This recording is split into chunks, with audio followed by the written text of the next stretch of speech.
É um roteiro de como devemos conduzir o nosso tempo com Deus, é um modelo ou padrão a ser seguido em nossas orações. Use-a em suas orações diárias, observando com cuidado os seguintes pontos. Número 1. Comunhão. Pai nosso que está no céu. Um judeu não podia chamar Deus de Pai, mas você, pela fé em Cristo, foi feito filho de Deus e pode entrar com ousadia na presença dele, chamando-o de Pai para o mundo. Ele pode ser o Senhor Deus, mas para você é o seu Pai.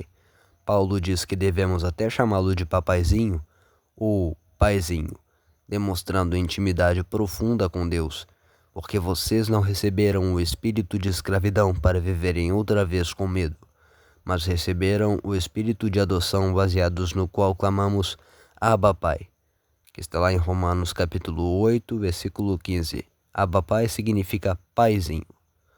Número 2. Louvor e adoração. Santificado seja o seu nome. Santificar é separar, colocar o nome de Deus acima de qualquer outro. Mas qual é o nome de Deus? No Velho Testamento, ele se revelou a Moisés como Eu Sou. É como se dissesse: Eu sou tudo aquilo de que você necessita. Essa expressão no hebraico é Jeová. A pronúncia correta é desconhecida, alguns dizem Javé e outros Yavé. No Velho Testamento, existem 7 nomes redentores de Deus. Quando você orar, santifique um destes nomes a cada dia, de acordo com a sua necessidade. Por exemplo, se você está enfermo, santifique o nome Jeová Rafá, que significa o Senhor é a nossa cura. Na Bíblia, o nome é importante porque expressa a natureza da pessoa, e sabemos que Deus não pode negar o seu nome. Por isso, a nossa fé é dirigida a Ele. Santifique o nome do Senhor, honrando, exaltando e confessando-o bem alto. E você será abençoado. Não diga o nome de Deus em vão, nem aceite brincadeiras com o seu nome. Quando o Senhor diz, Eu sou, está abrangendo todos esses significados e muito mais. Declare quem Deus é, os 8 nomes redentores de Deus. Jeová Shammah, Deus está presente comigo. Lá no livro de Ezequiel, capítulo 48, versículo 35, Tu estás sempre comigo, não estou só. Jeová Ra, Deus é o meu pastor. Lá em Salmos 23, versículo 1, não terei falta de coisa alguma. Jeová Jireh, Deus é o meu provedor. Lá em Gênesis, capítulo 22, versículo 14, Tu supres todas as minhas necessidades. Jeová Rafá, Deus é a minha cura, lá no livro de Êxodo, capítulo 15, versículo 26. Tu me curas de toda a enfermidade. Jeová Tsidekenu, Deus é a minha justiça, lá em Jeremias, capítulo 23, versículo 6. Em ti eu sou considerado justo. Jeová Makadesh, Deus é a minha santificação, lá em Levítico, capítulo 20, versículo 8. Tu me fazes santo semelhante a Jesus. Jeová Shalom, Deus é a minha paz, lá em Levítico capítulo 20, versículo 8, Tu me dás paz no meio das lutas.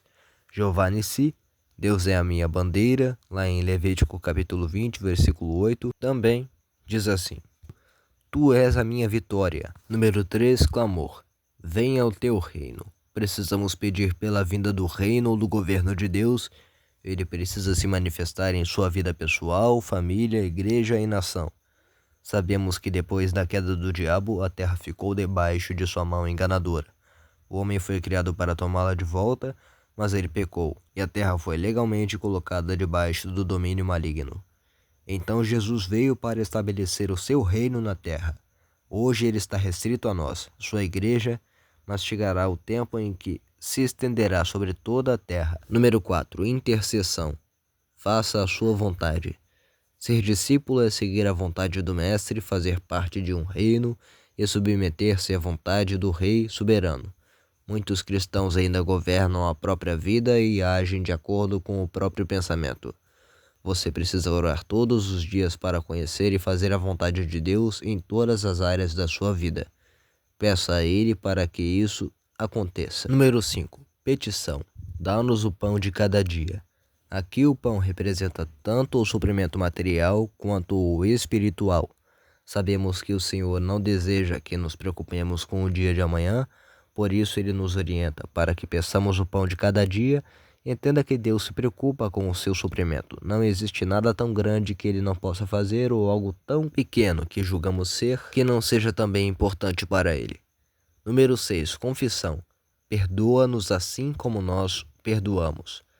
A única barreira que o Senhor colocou para as suas orações é guardar-se do rancor e do ressentimento. Se você não perdoar os outros, também não será perdoado por Deus. Esse é um ponto muito importante, porque se você se recusar a perdoar, sua oração será imediatamente bloqueada e você não poderá manter comunhão com Deus. Ele se recusará a ouvi-lo até que você resolva a questão. Por isso, tenha sempre o perdão como estilo de vida. Perdoe diariamente. Todos nós somos pecadores e não temos o direito de colocar perfeição de quem quer que seja. Assim, nosso perdão é simplesmente não ficar lembrando do erro do outro, como Deus faz conosco. Número 7. Proteção. Não nos deixe cair quando tentados. Jesus foi tentado e testado, e você também será. Os testes virão, por isso prepare-se para eles.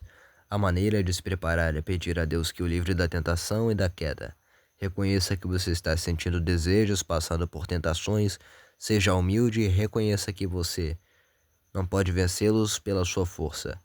Peça então socorro ao Espírito Santo e experimentará a vitória diariamente. A melhor maneira de pedirmos socorro é em voz alta, até mesmo gritando. Experimente fazer isso e veja a manifestação do poder de Deus.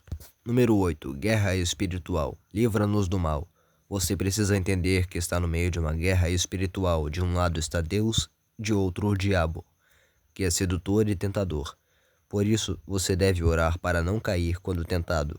Mas saiba que o inimigo é destruidor e tentará de todas as formas destruir o seu conforto, sua alegria, sua vida, sua família e tudo o mais. Então, ore todos os dias para que Deus o proteja. Número 9. Entrega.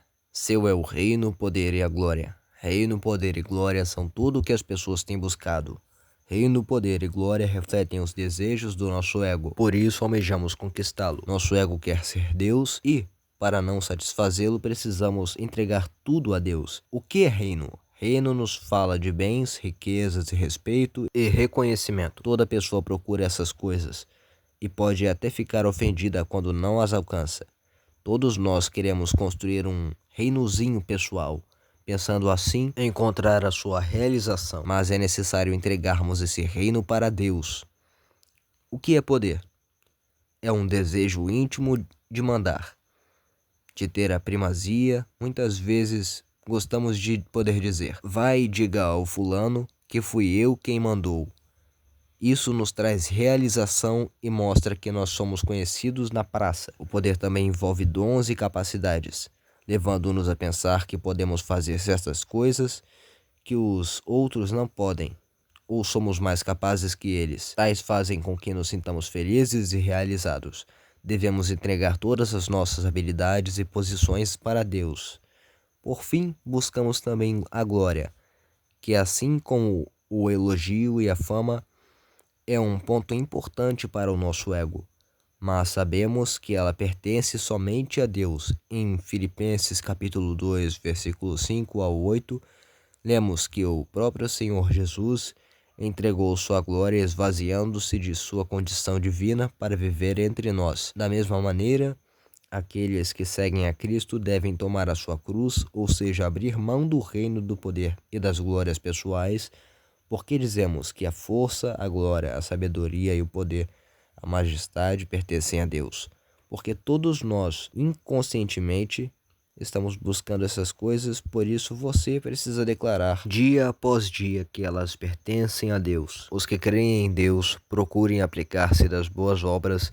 Estas coisas são boas e proveitosas aos homens, que está lá no livro de Tito, capítulo 3, versículo 8. O mundo é muito perverso, tem pessoas que não por amor se dão a todos em troca de nada, mas também tem pessoas boas que por amor se dão a um só em troca de amor e o mesmo fidelidade. O caminho por qual você for define quem você é. O caminho do ódio, o caminho do amor, o caminho da raiva ou o caminho da paciência. Nas tribulações, o seu caráter é moldado de acordo com o domínio que você tem sobre as suas emoções. É assim que Deus vai te moldando para se tornar uma pessoa melhor a cada dia. Então, siga essas dicas. Mais dicas práticas. Ore em nome de Jesus. Até agora nada vocês têm pedido em meu nome. Peçam e receberão, para que a alegria de vocês seja completa. Que está lá em João capítulo 16, versículo 24. Não permita a permanência do pecado conhecido e não confessado quando for orar. Mas se eu tivesse guardado maus pensamentos no coração, o Senhor não teria me ouvido. Que está lá em Salmo capítulo 66, versículo 18. Ore sempre com fé, e tudo quanto pedirem em oração, crendo, receberão. Que está lá em Mateus capítulo 21, versículo 22. Ore se submetendo à vontade de Deus. Que está lá no primeiro livro de João, capítulo 5, do 14 ao 15. Você está diante do Rei. Traga grandes petições, pois a sua graça e o seu poder são tais que nada do que pedirmos poderá ser demais. Ele fará a sua vontade para a sua glória. Você pode orar sozinho, mas também pode orar em concordância com outra pessoa. Você pode orar sozinho, mas também pode orar em concordância com outra pessoa. E afirmo a vocês que isto também é verdade. Todas as vezes que dois de vocês que estão na terra pedirem a mesma coisa em oração, isto será feito pelo meu Pai que está no céu, que está lá no livro de Mateus, capítulo 18, versículo 19. Orem sempre, que está lá em 1 Tessalonicenses, capítulo 5, versículo 17. Não faça rezas, faça orações. Rezas são repetições vãs diante de Deus. Oração é algo espontâneo, vindo do coração. Nas suas orações, não fiquem repetindo o que vocês já disseram, como fazem os pagãos. Eles pensam que Deus os ouvirá porque fazem orações compridas. Está lá no livro de Mateus, capítulo 6, versículo 7. Os que creem em Deus procurem aplicar-se às boas obras. Estas coisas são boas e proveitosas aos homens. Que está lá no livro de Tito, capítulo 3, versículo 8. Numa corrida todos correm, porém só uma pessoa ganha o prêmio. Portanto, disputem sua corrida para ganhar o prêmio. Para vencer a competição, vocês precisam renunciar às muitas coisas que os impedem de fazer o melhor que podem. Um atleta faz todo esse sacrifício só para obter uma coroa que não dura muito, porém nós o fazemos para obter uma coroa que dura para sempre. Portanto, eu corro direto para o alvo, com esse propósito em cada passo. Quando luto, não luto como quem esmurra o ar. Eu castigo o meu corpo como um atleta faz, tratando-o com dureza como o meu escravo. De outro modo, eu temo que depois de ter pregado aos outros, eu mesmo seja reprovado. Que está lá no primeiro livro de Coríntios, do capítulo 9, versículo 24 ao 27. Será que você não sabe? Ainda não ouviu falar que o Deus eterno, o Criador de todo o mundo, nunca se cansa nem perde as suas forças? Ninguém é capaz de imaginar a grandeza da sua sabedoria. Ele dá força aos cansados e vigor aos fracos e desanimados. Até os jovens se cansam e os moços perdem as suas forças e caem. Mas os que esperam no Senhor sempre renovam suas energias, sobem voando como águias, correm e não se cansam, caminham e não perdem as forças.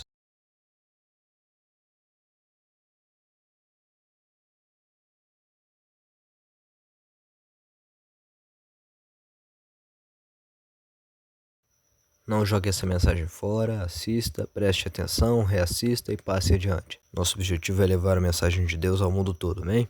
É isso. Obrigado por assistir.